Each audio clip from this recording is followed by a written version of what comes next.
Hello everyone, আজকে রান্না করব বেলে শাক ভাজা। তো প্রথমেই আমি এই যে দেখো এখানে শাকটাকে সুন্দর করে বেছে তারপরে ধুয়ে তারপরে এই যে কুচিয়ে নিয়েছি, জলটা ঝরা দিতে রেখেছি।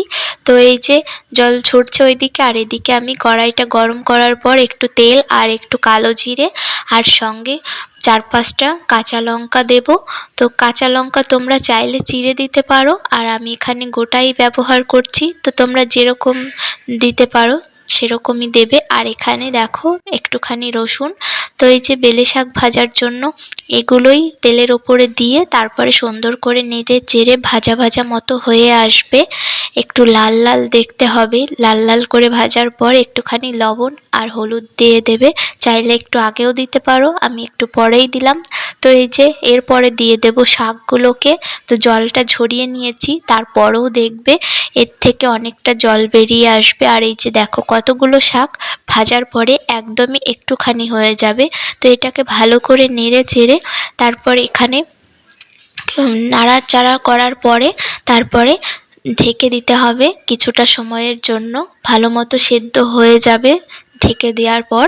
তো এখানে এই যে দেখো জলটা, এখান থেকে জলটা বেরোচ্ছে নাড়াচাড়া যতটা দিচ্ছি, আর এই যে দেখো জলটা বেরিয়ে আসছে। তো এই জলটা টেনে নেবে আর সেদ্ধও হয়ে যাবে ঢাকা দেওয়ার পর। তো খানিক সময়ের জন্য আমি এখন এটাকে ভালো করে নেড়ে চেড়ে নিয়ে এখন আমি ঢাকা দিয়ে দিচ্ছি। তো এই যে দেখো আর একটু ঢাকা দেওয়ার পর তারপরে তুলে নেবে। আর আমার চ্যানেলে নতুন হয়ে থাকলে অবশ্যই সাবস্ক্রাইব করে পাশে থেকো সবাই, লাইক কমেন্ট অবশ্যই করে দিও। তো এই যে দেখো এখানে এবার আমি ঢাকনা সরিয়ে এই যে এখন আমি ভালো মতো নেড়ে চেড়ে নিচ্ছি। আর শাক জিনিস যত নাড়বে তত ভালো লাগবে খেতে। আর এই যে দেখো একটুখানি সামান্য একটু হলুদ লবণ যে যেরকম খাও সেরকম দিয়ে তারপরে এই যে নেড়ে চেড়ে এখন শাকটাকে ভালো মতন নেড়ে চেড়ে নিয়ে জলটা শুকিয়ে যাবে আর ভাজা ভাজা হয়ে আসবে। দেখো কতটা সুন্দর লাগছে শাকটা, দেখো কতগুলো শাক নিয়েছিলাম আর একটুখানি হয়ে গেছে।